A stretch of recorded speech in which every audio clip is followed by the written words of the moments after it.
సమాధానం చెప్తూ వచ్చారు. వీటన్నిటి మీద కూడా ప్రజలందరి నుంచి కూడా అభినందనలు అయితే వస్తున్నాయి. సో ఓవరాల్గా ఈ 100 డేస్ని మీరు ఎలాగా అభివర్ణిస్తారు? ఏం చేశారు మీరు అసలు 100 డేస్? ఖచ్చితంగా అండి. 100 రోజులు మంచి పరిపాలన అయితే నారా చంద్రబాబు నాయుడు గారు అందించారని చెప్పి 5 కోట్ల మంది జనాభా అయితే నమ్ముతున్నారు. మీరు చూశారు, ఏదైతే ఎలక్షన్ కి ముందు ఏదైతే కమిట్మెంట్స్ కూటమి ప్రభుత్వం కమిట్మెంట్ ఏదైతే ఇచ్చిందో, కమిట్మెంట్ లో భాగమైన ప్రతి కార్యక్రమాన్ని కూడా ఈ రోజు పూర్తి చేసే దిశగా ఈరోజు తెలుగుదేశం పార్టీ వెళ్తుంది. ఈరోజు మీరు చూసుకుంటే సుమారు ఆంధ్ర రాష్ట్రం మొత్తం మీద కూడా ఈరోజు అన్నా క్యాంటీన్స్ సుమారు 175 అన్నా క్యాంటీన్స్ కూడా ఈ రోజు మనం ఆంధ్ర రాష్ట్రం మొత్తం మీద ఓపెన్ చేసుకోవడం జరిగింది. ఈరోజు పేదవాడికి పట్టెడు అన్నం పెట్టాలన్న ఒక ఆలోచన ఏదైతే మనం చేసామో, ఆ ఆలోచనలో భాగంగా ఈ రోజు ప్రతి ఒక్కరికి కూడా 5 రూపాయలకి అన్నం పెట్టాలని చెప్పి ఒక ఆలోచనకు వచ్చి ఈ రోజు అన్నా క్యాంటీన్స్ అన్ని కూడా ఓపెన్ చేయడం జరిగింది. అందులో మరొక విషయం ఏంటంటే, అన్నం తినే పేదవాడే కాదు, అన్నం తినే ప్రాంగణం కూడా అందంగా ఉండాలని చెప్పి ఒక ఆలోచన చేసి ఈరోజు అన్నా క్యాంటీన్ అద్భుతంగా డెవలప్మెంట్ చేసి, గత 5 సంవత్సరాల్లో సైకో జగన్మోహన్ రెడ్డి ప్రభుత్వంలో అన్నా క్యాంటీన్లు పూర్తిగా మూత పెట్టి, అన్నా క్యాంటీన్ సంబంధించిన అన్ని కూడా ఈరోజు చెత్త చెదారంగా తయారు చేస్తే, మళ్ళీ నారా చంద్రబాబు నాయుడు గారు అధికారంకి వచ్చిన తర్వాత ఈరోజు అద్భుతమైన అన్నా క్యాంటీన్ ఓపెన్ చేయడం జరిగింది. అలాగే మీరు చూసుకుంటే సుమారు 16,500 మందికి మెగా డిఎస్సి చేసి ఉపాధ్యాయులకు పోస్టులు భర్తీ చేయడం జరిగింది. అలాగే ఇంకో విషయం ఏంటంటే, ఏదైతే ఉద్యోగస్తులకి కానీ, లేకపోతే ఏదైతే నిరుపేదలకు కానీ, లేకపోతే ఏదైతే పెన్షన్దారులు ఉన్నారో వారికి నేరుగా 1వ తారీఖు మరి సచివాలయం సిబ్బందితో కానీ, అలాగే తెలుగుదేశం పార్టీ నాయకులతో వెళ్ళి ఈరోజు నేరుగా వారికి అందించడం జరుగుతుంది. అదే కాకుండా ఏదైతే గతంలో మరి ఏదైతే నిన్నగాక మొన్న విజయవాడలో ఏదైతే ప్రమాదం జరిగిందో, ఆ ప్రమాదంలో కూడా 10 రోజులు నారా చంద్రబాబు నాయుడు గారు అక్కడే బస్సులో కూర్చొని ఈరోజు మళ్ళీ విజయవాడను చక్కదించిన పరిస్థితి మన అందరూ 5 కోట్ల మంది ఆంధ్రులు చూశారు. అదే కాకుండా ఈరోజు స్వచ్ఛందంగా ప్రజలందరూ కూడా వచ్చి స్వచ్ఛందంగా కూడా ఈరోజు మరి నారా చంద్రబాబు నాయుడు గారికి ఈరోజు డొనేషన్లు ఇచ్చే పరిస్థితి.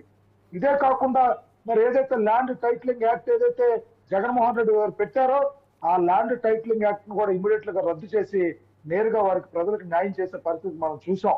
అదే కాకుండా ఈ రోజు ఏదైతే పంచాయతీ డెవలప్మెంట్స్ కి మరి ఏదైతే పవన్ కళ్యాణ్ గారు మరి ఎవరికైతే డబ్బులు అందించాలని చెప్పి ఈరోజు పంచాయతీలో ఉన్న ప్రతి ఒక్కరికి కూడా డబ్బు సహాయం చేసిన పరిస్థితి మనం చూసాం. ఇదే కాకుండా ఎక్కడైతే ఇన్సిడెంట్లు జరిగాయో, ఎక్కడైతే ప్రమాదాలు జరిగాయో, ఆ ప్రమాదాల్లో మరణించిన వారికి కూడా మరి నేరుగా నారా చంద్రబాబు నాయుడు గారు వెళ్ళి ₹1 కోటి సహాయం చేసిన పరిస్థితి మనం చూసాం.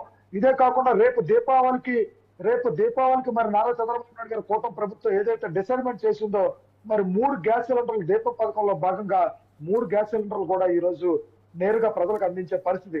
ఇలా చెప్పుకుంటూ పోతే ఈ 100 రోజుల్లో తెలుగుదేశం పార్టీ అభివృద్ధిలో ముందడుగులో ఉందడంలో నాకు ఎటువంటి అతిశయక్తి లేదు. ఒక పక్క అమరావతి చూసుకుంటే అట్టడికి వెళ్ళిపోతే ఈరోజు అమరావతిని కూడా అభివృద్ధి చేసిన పరిస్థితి ఈరోజు నారా చంద్రబాబు నాయుడు గారు చేస్తున్నారు. ఈరోజు అమరావతి పరిస్థితి చూసుకుంటే పూర్తిగా ఆ ప్రాంతం అంతా ఒక దారుణమైన పరిస్థితిలో ఉంటే, సుమారు ఈ రోజు కొన్ని వందల మిషనరీస్ అన్ని అక్కడ పనిచేస్తున్నాయి. అదొకటే కాదు, మిగతా రాష్ట్రాల్లో అలాగే లోకేష్ బాబు గారు కూడా మిగతా జిల్లాల మీద కూడా దృష్టి పెట్టి మిగతా రాష్ట్రాలతో పోటీ పడే విధంగా ఈ రోజు మిగతా జిల్లాలను కూడా డెవలప్ చేసుకోవాలని చెప్పి ఒక ఆలోచనకు వచ్చి ఈ రోజు విశాఖపట్నాన్ని అభివృద్ధి పదంలో ముందుకు తీసుకెళ్తున్నారు. ఇదే కాదని చెప్పుకుంటూ పోతే అనేక ఉన్నాయి. అందుకే ఈ రోజు నేను సూటుగా చెప్తున్నా, ఈ రోజు జగన్మోహన్ రెడ్డి గారికి, మీ ప్రభుత్వం పని అయిపోయింది. ఇంకా మీ జెండా ఎగిరే ప్రసక్తి ఈ ఆంధ్ర రాష్ట్రంలో మీ జెండా ఎగిరే ప్రసక్తి అయితే లేదు. అందుకే ఈ రోజు మంచి ప్రభుత్వం, ఆ తెలుగుదేశం పార్టీ మంచి ప్రభుత్వం అని చెప్పి ఒక మంచి కార్యక్రమాన్ని తీసుకొని ఈ రోజు నేరుగా సచివాలయ సిబ్బందులతో అందరితో వెళ్ళి ఈరోజు ప్రజలతో అయితే రామ్, అయితే ఇక్కడ వైసీపీ నుంచి ముఖ్యంగా మీ 100 రోజుల పరిపాలన మీద ఒక 8 ప్రశ్నలు వాళ్ళు సంధిస్తున్నారు. 1 by 1 వెళ్దాం ఒక్కొక్క దానికి. సో ఇక్కడ వాళ్ళు ఫస్ట్ మాట్లాడింది ఏంటంటే, ఈ ప్రాంతాలకు వరదలు వస్తే ప్రజల్ని కాపాడలేక చేతులు ఎత్తేసిన మీరు మీ పాలన గురించి ఇది మంచి ప్రభుత్వం చెప్పుకోవడానికి సిగ్గనిపించడం లేదా? వరదల్లో 60 మందికి పైగా చనిపోయిన వాళ్ళ కుటుంబాలకి ఏం సమాధానం చెప్తారు? ఇది మొదటి ప్రశ్న వాళ్ళది. దీన్ని మీరే ఉంటారు సార్. ఒకటి, వరదలు వచ్చిన తర్వాత జగన్మోహన్ రెడ్డి గారు అదే విజయవాడ ప్రాంతానికి వచ్చారు. విజయవాడ ప్రాంతానికి వస్తే ఒక ప్రెస్ రిపోర్టర్ సంబంధించిన ఒక ప్రెస్ రిపోర్టర్ ఆయన్ని, మీ వైసీపీ ప్రభుత్వం, మీ వైసీపీ పార్టీ గతంలో ఇలాంటి సమస్యలు వస్తే, మీరు 5 ఏళ్ళు ముఖ్యమంత్రిగా ఉండేటప్పుడు గతంలో ఇలాంటి సమస్యలు వస్తే మీరు ఏనాడైనా సరే ప్రజలతో రోడ్డు మీద తిరిగి ప్రజలతో ఏమైనా న్యాయం చేశారని అడిగితే దానికి సమాధానం చెప్పాల. అలాగే మీ వైసీపీ పార్టీ ఏదైతే మీ వైసీపీ పార్టీ ఈ రోజు వరదల్లో ప్రమాదంలో ఉన్న ప్రతి ఒక్కరికి మీ వైసీపీ పార్టీ నుంచి ఏమైనా ఎక్స్ప్రెస్ ప్రకటించారంటే ఏది చెప్పలేక వెనుతిరిగి వెళ్ళిపోయిన జగన్మోహన్ రెడ్డి, వెనుతిరిగి వెళ్ళిపోయిన వైసీపీ పార్టీ వాళ్ళు మమ్మల్ని ప్రశ్నించేది. ఈరోజు నారా చంద్రబాబు నాయుడు గారు 10 రోజుల పాటు అక్కడే బస్సులో కూర్చొని ప్రతి కుటుంబానికి వారి జరిగిన ప్రమాదాల పర్సంటేజ్ ప్రకారం 10,000 రూపాయలు అయితే 10,000 రూపాయలు, చనిపోయిన కుటుంబానికి అయితే ఏదైతే అది అన్ని విధాలుగా కలెక్టర్స్ కి నేరుగా కలెక్టర్స్ కే డైరెక్ట్ గా అకౌంట్స్ నుంచి వాళ్ళకే డైరెక్ట్ గా అథారిటీ ఇచ్చి ఈరోజు కలెక్టర్స్ నేరుగా ప్రజలకు న్యాయం చేసిన పరిస్థితి ఈరోజు తెలుగుదేశం పార్టీలో చూసాం సార్. ఈ వైసీపీ పార్టీకి ఏముంది సార్, మాటలు చెప్తారు. ఈ గతంలో వీళ్ళు ఏం చేశారు సార్? ఎన్నిసార్లు జగన్మోహన్ రెడ్డి గారు విశాఖపట్నం వచ్చారని అడుగుతున్నాను నేను. ఈ యొక్క 7 బస్ స్టాపులు కడితే అందులో ఒక బస్ స్టాప్ పడిపోతే ప్రమాదం జరిగితే ఆ బస్ స్టాప్ ని సరిగా కట్టలేని వీళ్ళు మమ్మల్ని విమర్శించేది. పోలవరం ప్రాజెక్టు 75% ఆనాడు చంద్రబాబు నాయుడు గారు పూర్తి చేస్తే కేవలం 2% కూడా పూర్తి చేయలేని వీళ్ళ మమ్మల్ని ప్రశ్నించేది. అందుకే ఈ రోజు చెప్పు దెబ్బ కొట్టినట్టు ఆంధ్ర రాష్ట్ర ప్రజలు తిరగబడి తను కొట్టారు సార్. ఈరోజు ఓటు అని చెప్పి ఒక ఆయుధంతో ఈ వైసీపీ ప్రభుత్వాన్ని పూర్తిగా అంధపాతాలోకి తొక్కారు. ఈ రోజు వీళ్ళ మమ్మల్ని ప్రశ్నించేది. నారా చంద్రబాబు నాయుడు గారు అంటే ఒక భరోసా, నారా చంద్రబాబు నాయుడు గారు అంటే ఒక నమ్మకం, నారా చంద్రబాబు నాయుడు గారు అంటే ఈ ఆంధ్ర రాష్ట్రానికి పెద్ద కొడుకు. అందుకే రాబోయే రోజుల్లో కూడా మళ్ళీ నారా చంద్రబాబు నాయుడు గారిని ఎన్నుకోవాలని అనుకుంటున్నారు సార్ ఈ ఆంధ్ర రాష్ట్ర ప్రజలు. ఇలా మమ్మల్ని ప్రశ్నించేది. నేను సూటుగా అడుగుతున్నా, సిగ్గుండాలి జగన్మోహన్ రెడ్డి గారికి. తిట్లీ తుఫాను వస్తే ఏం చేశారండి? ఆనాడు తిట్లీ తుఫాను వస్తే ఏం చేశారు? ఆ రోజు కరోనా వస్తే ఏం చెప్పారంటే ఒక పారాసిటమాల్ టాబ్లెట్, ఒక బ్లీచింగ్ పౌడర్ జరుపుకోవాలని చెప్పిన ఈ ముఖ్యమంత్రి అభివృద్ధికి కేరాఫ్ అడ్రస్ అయిన చంద్రబాబు నాయుడు గారిని ప్రశ్నించేది. నేను సూటుగా అడుగుతున్నా. రైట్. ఇక రెండో ప్రశ్న ఏంటంటే ఉద్యోగాలకు సంబంధించి మొట్టమొదటి సంతకం మెగా డిఎస్ఏ మీద పెట్టారు ఉపాధ్యాయుల భర్తీకి సంబంధించి. మరి ఇప్పటి వరకు కూడా టీచర్ పోస్టుల భర్తీకి సంబంధించి షెడ్యూల్ ఏమైనా విడుదల చేశారా? ఆ ప్రక్రియని అటకెక్కించిన ఘనత మీది కాదా అని అడుగుతున్నారు. అంటే డిఎస్సికి సంబంధించి షెడ్యూల్ ఎక్కడిచ్చారు, ఎంతమందిని రిక్రూట్ చేశారు, ఇప్పటిదాకా చెయ్యలేదు కదా అన్నది వాళ్ళ ప్రశ్న. సార్ దానికి కూడా నేను వీళ్ళకి అడుగుతున్నా. 16,437 పోస్టులకి ఈరోజు మెగా డిఎస్సికి మేము సంతకం పెట్టాం. త్వరితగతిన దాన్ని పూర్తి చేసే విధంగా కార్యాచరణ చేస్తున్నాం. అదే కాదు, ఈ రోజు ఎక్కడైతే స్మాల్ స్కిల్ ఇండస్ట్రీస్ ఉన్నాయో, ఎక్కడైతే బిగ్ స్కిల్ ఇండస్ట్రీస్ ఉన్నాయో, ఎవరైతే పెట్టుబడిదారులు వస్తున్నారో ఆ రోజు లోకేష్ బాబు గారు ఇవ్వగల పాదయాత్రలో ఏటా ఎవరికైతే ఉద్యోగాలు కల్పిస్తా ఉన్నారో వాటిలన్నింటినీ కూడా కల్పించే విధంగా కార్యాచరణ చేస్తున్నాం. దానికి పూర్తి కార్యాచరణ చేస్తున్నాం, రెడీ కూడా చేస్తున్నాం. సో డిఎస్సీలకు సంబంధించి అదైతే ఇక విద్యా వ్యవస్థకి సంబంధించి సిబిఎస్ఈ, టోఫెల్, ఐబీ వంటి అత్యుత్తమ విద్యా విధానాలు రద్దు చేయడం ద్వారా విద్యారంగాన్ని పూర్తిగా తిరోగమనం పట్టించింది మీరు కాదంటే విద్యా వ్యవస్థలో సమూల ప్రక్షాళన అని చెప్పి లోకేష్ అంటున్నారు పక్కన. అది అంటూనే గతంలో తీసుకొచ్చినటువంటివి ఈ టోఫెల్, ఐబీ ఇలాంటి వాటిని పక్కన పెట్టేశారు, అది మరి మంచిది కాదు కదా అనేది వాళ్ళ ఆరోపణ. సార్ వీళ్ళకి సిగ్గుండాలి సార్ మాట్లాడడానికి. మీరు సిగ్గుండాలని అడుగుతున్నా. ఆ రోజు నాడు నేడు పేరు చెప్పి పాఠశాలకు రంగులు వేసుకొని కొన్ని కోట్ల రూపాయలు మాఫియా చేసి ప్రభుత్వం డబ్బులు దోచుకున్న జగన్మోహన్ రెడ్డి అడుగుతున్నాడు. ఈ రోజు పేదవాడికి మంచి ఎడ్యుకేషన్ కావాలి. ఈరోజు కొన్ని ప్రభుత్వ పాఠశాలలో పిల్లలు వెళ్ళట్లేదు, అందరూ కూడా ప్రైవేట్ స్కూల్స్ కి వెళ్తున్నారు. అలా కాదు, ప్రభుత్వ పాఠశాలలు కూడా అభివృద్ధి చేయాలని చెప్పి ఒక ఆలోచనకు వచ్చి ఎడ్యుకేషన్ రంగంలోనే ఒక కొత్త కార్యక్రమానికి నాంది పలికిన నారా లోకేష్ వీళ్ళు విమర్శించేది.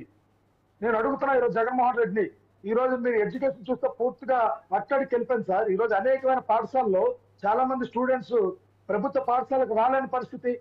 ఈ రోజు అందుకే లోకేష్ బాబు గారు కొత్తగా కార్యాచరణ చేసి ఒక డిజిటల్ సిస్టమ్ తీసుకొచ్చి ప్రతి ఒక్కరికి కూడా చదువుకున్న స్టూడెంట్స్ కి సైకిల్స్ ఇవ్వాలి, మెరుగైన వైద్యం ఉండాలి, లేకపోతే వారికి రావాల్సిన మెరుగైన వసతులు రావాలి, అలాగే వారికి కల్పించాల్సిన కార్యాచరణ కల్పించాలి, కొత్త ఎంప్లాయ్మెంట్ కల్పించాలని చెప్పి ఒక కార్యాచరణ చేసి ఈ రోజు అభివృద్ధి పదంగా స్కూల్స్ ని ప్రభుత్వ పాఠశాలను అభివృద్ధి చేయాలని చెప్పి ఒక ఆలోచనకు వస్తే ఇలా సార్ మమ్మల్ని ప్రశ్నించేది. సిగ్గు ఉండాలి సార్ జగన్మోహన్ రెడ్డి గారు. నేను డైరెక్ట్ గా ఓపెన్ గా అడుగుతున్నా, ఓపెన్ ఛాలెంజ్ ఇస్తున్నా. గతంలో ఎవరైతే విద్యాశాఖ మంత్రి ఉన్నారో వైసీపీ ప్రభుత్వంలో రమ్మనండి, ఓపెన్ డిబేట్ కి రమ్మనండి, కూర్చొని మాట్లాడదాం. వాళ్ళు చేస్తున్న అభివృద్ధి ఏంటో చూపిస్తాను. ఈ రోజు మీరు చేస్తున్న లోకేష్ బాబు గారు చేస్తున్న అభివృద్ధి ఏంటో స్ట్రైట్ గా అడుగుతాను. ఈరోజు రమ్మనండి. ఈరోజు కేవలం ఒంటెత్తు పోకడాలకు వెళ్ళి ఏదైతే చంద్రబాబు నాయుడు గారు ప్రజల్లోకి వెళ్ళిపోతున్నారు, ఏదైతే హామీలు ఇచ్చారో ఆ హామీని మనం పూర్తి చేయలేకపోయాం. గతంలో 3,000 రూపాయలు పెన్షన్ ఇస్తానని మనం చెప్పి 5 సంవత్సరాలు డ్రామా ఆడాం. కానీ వచ్చిన మొదటి నెల నుంచే మరి ఏదైతే 7,000 రూపాయలు ఇస్తామో 7,000 రూపాయలు ప్రతి పేదవాడికి ఇచ్చి ఈరోజు 4,000 రూపాయల పెన్షన్ 1వ తారీఖు ఉదయాన్నే నేరుగా వారికి అందిస్తుంటే వీళ్ళు ఓర్వలేక ఓర్చుకోలేక ఈరోజు తెలుగుదేశం పార్టీ విమర్శించిన పరిస్థితి. ఓకే. సో ఇక మూడో ప్రశ్న ఏంటంటే వాళ్ళు అడిగేది రైతులకి సంబంధించి పెట్టుబడి సాయం లేదు, ప్రీ క్రాప్ ఇన్సూరెన్స్, ఈ క్రాప్ నమోదు అన్నీ అస్తవ్యస్తంగా తయారు చేశారు.